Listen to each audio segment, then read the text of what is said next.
Hey guys, welcome back to another episode of the Mind Muscle Connection podcast. Today is a solo episode and I have it's a Q&A and I have three questions I want to dive into. But first, before I dive into that, I just want to go over a few ways you can help support the podcast. So first, if you are sick of just focusing on weight loss and instead want a body recomp, then my one-on-one online coaching program is for you. I help you lose body fat and build muscle with my body recomp training, nutrition, and lifestyle methods. We look at things like your lifestyle and biofeedback to individualize your training and nutrition program to you and your specific needs. There's also at least 1 to 2 bottlenecks that we figure out that are keeping you from seeing the results you want to see. And this is outside of the training and nutrition protocol. So again, lifestyle, maybe it's mental side of things, et cetera, there on that. So if you're interested in that, you can reach out to me on Instagram, or there's information in the show notes about my coaching program and what that involves. So you can click that. If you aren't interested in full coaching, I do one-on-one consultations where we troubleshoot any issues you have and or map out a game plan for the next couple of months. Again, the link to that is in the show notes. If you want to learn more about a body recomp, then I have my masterclass on body recomp, what it is, how to do that. And you can find the link to that in the show notes. Next, you can follow me on Instagram, Jeff, HOEHN _, and that's where I'm most active on social media. So if you have any questions, you want your Q&A answered on here, you would send that over on Instagram. And then lastly, if you found this podcast to be helpful in any way, if you could leave a rating and review, and that will help more people find this podcast. So with that out of the way, let's dive into today's questions. My first question was, do you think exercise and sauna can help reduce blood pressure?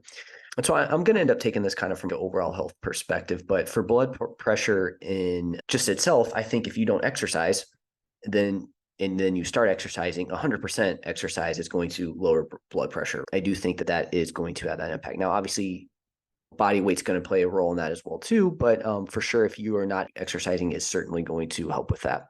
Now, let's say you do train and maybe you neglect one form of training, right? So let's say, for example, you like to do a lot of weight training and you don't really do any cardio type training, right? For you, I think incorporating some of that is going to drop your blood pressure from doing that. Yes, exercise is very powerful in that way. I think a lot of times people think of exercise from this weight loss perspective, and I think strictly for weight loss, exercise is helpful, but it should never be relied on as the only thing, right? However, where exercise really shines is an overall health perspective, right? There's so many health benefits of exercising, especially if you go from not doing anything to exercising. We need to look at it from that standpoint. And then even from so overall health perspective, right? Exercise is helpful. But if we are going to talk a weight management standpoint, I think exercise is very powerful at weight maintenance.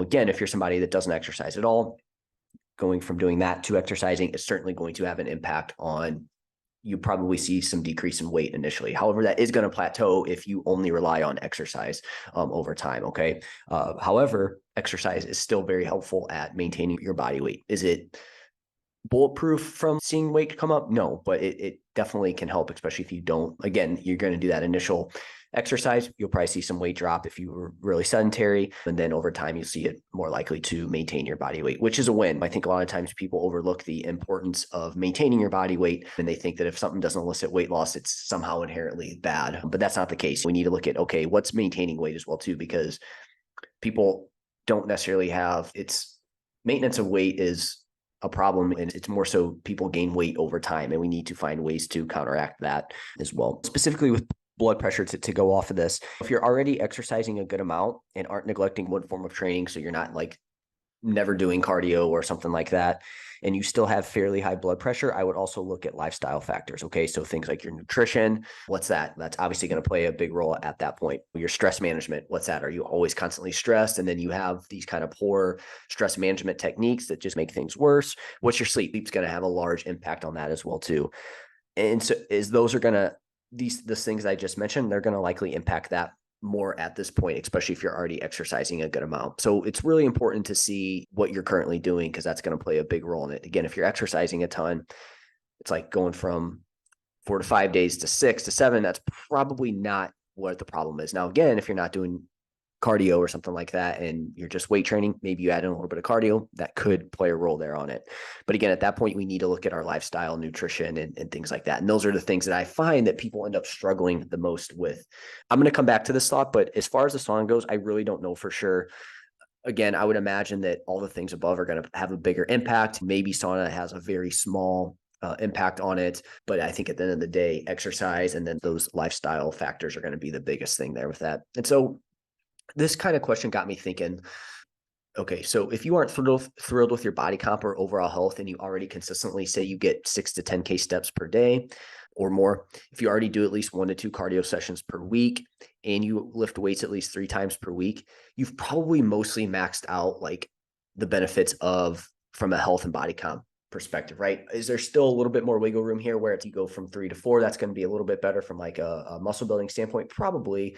But once you get past 4, you get into 5, 6, 7. I feel like at that point, we're talking the last 2% at that point. Same thing with steps. If you get 6 to 10K steps per day, it's like 12 to 15 isn't necessarily inherently better at that point. You might see a small increase in your energy expenditure, but again, at that point, we're talking maybe a little bit of, again, the last 2.5% there on it. Same thing with cardio. It's like you do 1 to 2 sessions a week, you've already reaped a ton of the benefits from it. And so I think at that point, if you're not happy with your body composition and or overall health, from here, you have to look at things like your lifestyle and nutrition and just patience.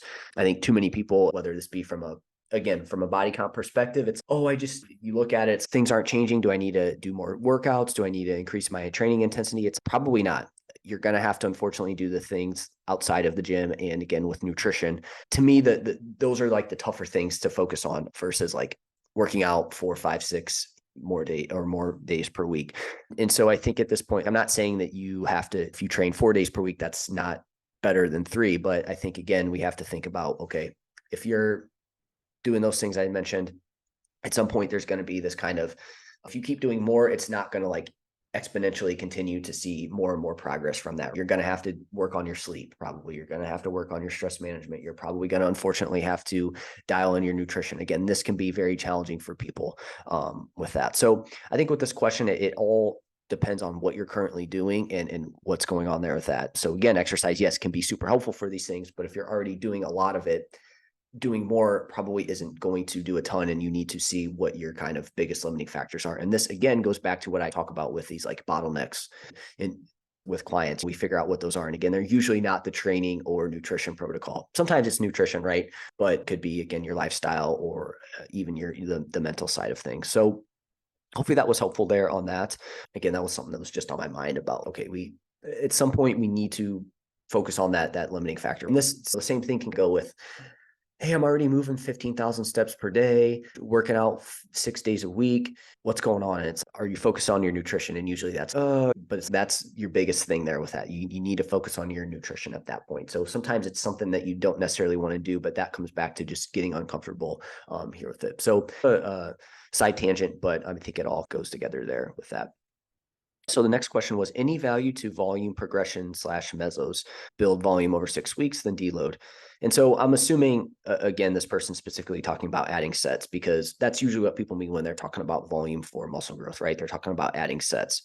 And so if this is the case, and I'm going to take this from that standpoint that they're talking about sets specifically, because at the end of the day, you can build you are going to essentially need to build volume over time to get stronger and progressively overload, right? You're going to have to do more reps at more weight. And again, that in turn is going to be more volume from that standpoint. But if we're specifically talking about sets, then yes, I do think this is a strategy that can work if done correctly. However, I think increasing volume via sets should only be on an as-need basis versus making that the goal focus of training. So what I mean by that is you should only really add sets if you absolutely need to add sets. If you don't need to add sets, I don't think you should just do it proactively where it's, hey, this week I'm going to go up this amount of sets. And then week 3, I'm going to go up that amount. I don't think you should do it that way. I think it should be more of a reactive based on progressions and whatnot there with that. So in saying this, I do think it's better to start with lower volume than increase it over a training phase versus starting high volume and then having to decrease because performance is suffering or recovery is too low. So I think it's better to caution on fewer sets and then have to add them over time versus starting at a high amount and then a lower amount and then having to decrease to make up for that there. And so what would be some signs that you need to add some sets? Again, maybe it's harder for you to add weight at that point. Maybe you're seeing weight go up super quick as well too, right? And you're feeling pretty recovered. That could be a sign that, hey, maybe you want to ramp up volume just a little bit. You maybe add a set or two, right? So we want to make these smaller increases. And then also, if you're doing like 3 sets of something and you're seeing 12, 12, 12 each time, maybe that's a sign you can probably try to get one more set in there potentially at some point, right? Understanding that you're recovered and things like that. So if you're going to do it, start on the lower end of sets and then make smaller increases versus like adding a ton of sets in at one time. So I wanted to go over a couple studies because the person that asked this kind of brought up, well, what about, was there any like research on like also deloading and how that can be helpful? So there's a couple of studies I want to bring up here. So first, on the deload side of things, there was a study by Coleman et al. Just recently. So gaining more from doing less, the effects of a 1-week deload period during supervised resistant training on muscular adaptations. And so basically what they found is they trained for 9 weeks, and then one group had a 1 week at the midpoint where they deloaded and the other group didn't. And what they found was results indicated similar between group increases in lower body muscle size, local endurance, and power. However, the group that went straight through actually had better strength outcomes, right? In conclusion, our findings suggest that a 1-week detraining period at the midpoint of a 9-week resistant training program appears to negatively influence measures of lower body muscle strength. We're talking about strength, but has no effect on lower body hypertrophy, power, or local muscular endurance. You could take this study 2 ways, right? You could take this as, oh, hey, you don't need to deload, so why would you do it? Or you could be like, hey, if you do take a deload, it's not going to hurt your hypertrophy or anything like that. Now, it may hurt strength. However, I think where that comes into play is strength is very skill specific. So if you take a week where and I'm pretty sure in this week of training, in this deload week, they also didn't train at all. So that's a big thing to keep in mind. Usually in a deload, we're going to go lower volume, maybe a little bit lower intensity, but we are still going to train. In this specific study, they didn't do anything. So what happened was that was a whole week where they didn't do anything, and strength is very skill specific. A week of not doing a movement could alter your kind of numbers, and versus if you just continued to go, it would probably, you maintain that skill and you'd be good to go. Whereas if you take that break in the middle, it may impact your skill, and that's probably why they saw a decrease in strength there on that. So it makes sense from that standpoint. It's probably a good idea to make sure you still do some sort of training. If you don't, just realize your strength might go down for a little bit of time. I would say one other thing on this too, if you're like, oh, I don't need a deload, is remember this was 9 weeks. This wasn't 18 weeks. This wasn't 24 weeks. How is this going to look after 18 weeks there on that? So just keep that in mind. But really that shows that a deload, it doesn't hurt you essentially, but it also doesn't hurt you to just go straight through in 9 weeks, not anything longer. Again, could be 12 weeks is that point. So just keep that in mind. So the person that asked this question asked about taking deloads specifically. So again, there's some research to show that in a short period of time, don't do much. But again, we would need to see what this looks like on a longer period of time. So again, basically, you could take that 2 ways. You could take a deload, you're going to be fine, or you don't have to take one either. You can talk about that, or you can take that for what it's worth. There was a recent study that came out from Inez et al. I'm not super versed on this study, so just keep this in mind. But what they did is they investigated the effect of progressively adding sets for the lower limb every 2 weeks versus performing a constant set volume in resistance trained males. And what they found is the groups that increased 6 sets over 2 weeks, they had higher muscle strength gains than 4 and keeping sets the same. Our results suggest that progressively adding 4 or 6 sets per week every 2 weeks elicited greater lower limb strength in resistance trained individuals over a 12-week training period. While our findings indicate a possible small benefit for higher volume conditions regarding hypertrophic adaptations in this population, the limited certainty of our findings warrants caution. So some sign that potentially adding volume can help. Now, again, this is a 12-week training period. This isn't 18 weeks, 24 weeks, 50, like this is still relatively short. So that could impact things. And again, this is where now you could see where potentially adding some sets can be beneficial on certain muscle groups, right? So I talked about specialization cycles in the last Q&A that came out on 1023. So if you want to check that out. So this is something that kind of potentially warrants that, where you have this period where you maybe ramp up volume on certain muscle groups, and that can be something that can increase your, so there is some research to show that. And actually, when this person asked about this, I didn't really realize that this was out there, something to think about. And then also we have this study from Scarpelli, and what they did is basically they had, let's see if I can, okay. So they had, I think it was what was it? Okay. Yep. So within subjects, so they had 16 subjects, had one leg randomly assigned to 22 sets per week. And then they had, basically they did it where they added 20% volume off of what they were previously doing. Okay. And what they found, the individualization protocol had a higher proportion of individuals with greater muscle hypertrophy than the typical error of the measurement. In conclusion, individualizing the weekly training volume of research protocols provides greater gains in muscle cross-sectional area than prescribing a group standard resistance training volume. What I took from this is adding off of what you currently are doing can be something that elicits some muscle growth in a short time frame. So I think both of these lend to it where I'm not saying that you need to increase your volume or whatnot, but I think there is some value in the short term doing this periodically with certain muscle groups. And we know that deloading can help. So again, just to sum this up, adding sets is definitely a strategy that can work if done correctly, but it should only be on an as needed basis. You shouldn't just add sets just because. You need to make sure that it's warranted, and you probably don't want to do it on every single muscle group all the time either. And again, we want to make sure these increases are anywhere from probably no more than 10 to 20% of what you're currently doing on that muscle group. So we want to go slower. So again, I think it's better to probably start a little bit on the lower end, add on an as needed basis versus starting high and then having to take away there on that. So hopefully that makes sense. If you guys have any questions on that, let me know. So somebody asked, what's the highest you've pushed your weight in a build? I think you need to go higher. So this was years ago, back in my college days. This was like 2013, right? So we're talking 10 years ago. I was always around 140-ish pounds. I was even skinnier than that a year or two before when I wasn't really training very much. So I was probably 130-ish most of my high school life. And then started training a little bit more, probably pushed it to 140. Beginning of college was probably 140s-ish. And then I remember I went down to Missouri State my junior year because I was at a community college. And that first year I was all about like, all right, I just was ready to gain size, right? And I pushed my weight all the way up to 190, probably within a year time frame, maybe a little, and not a year time frame, probably a 1 to 2 year time frame. And I for sure put on a lot of body fat and overdid it, but it was helpful in terms of adding some muscle and really realizing I do think it sped that aspect up of it. I just gained too much body fat in the process. If I were to redo it with the knowledge I have now, I would go at it at a much slower rate. However, I do think it was important to push my body weight then, right? Push my body weight up. Some things I would change during that period of time too would be just better training. I just randomly went in there, just tried to lift as heavy as I could, did mostly upper body, neglected lower body, and there was no structure to it, right? I wasn't progressively overloading. So that would be one thing that I would change, get on a better program, probably train a little bit less, focus more on my sleep and not binge drinking, and then just food choice as well too. Definitely just was like, oh, I'm just going to eat anything and everything, and really and that was a big reason why I push that weight there on that. So those would be some things I would change. And then obviously knowing what I know now too, I would still do some cardio in the process as well too.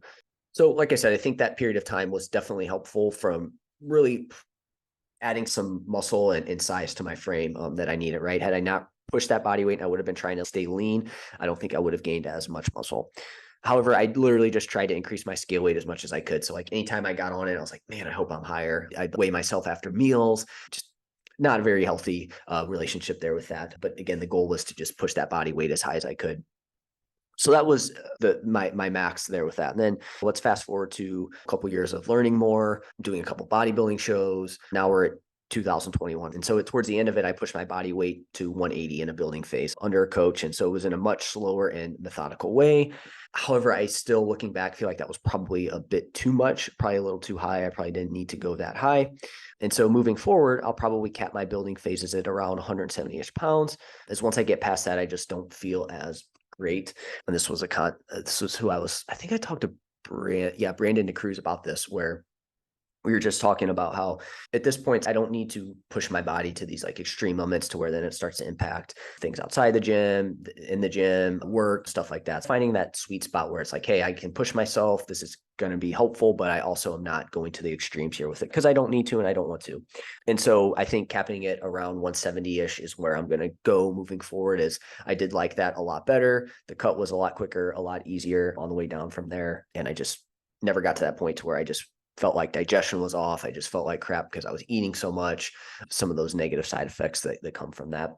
So I'm going to make sure that I do that. Now for reference, I'm 5'6" and around 155 pounds right now after my fat loss phase. So just to give you some reference there on that. But to answer your question, I don't need to go any higher than that. I think 170, maybe 172-ish, 73, no more than 175 is the cap for me moving forward there on that. So hopefully that was helpful. Let me know if you have any follow-ups to that. That's it for this Q&A, and I will chat with you guys next time.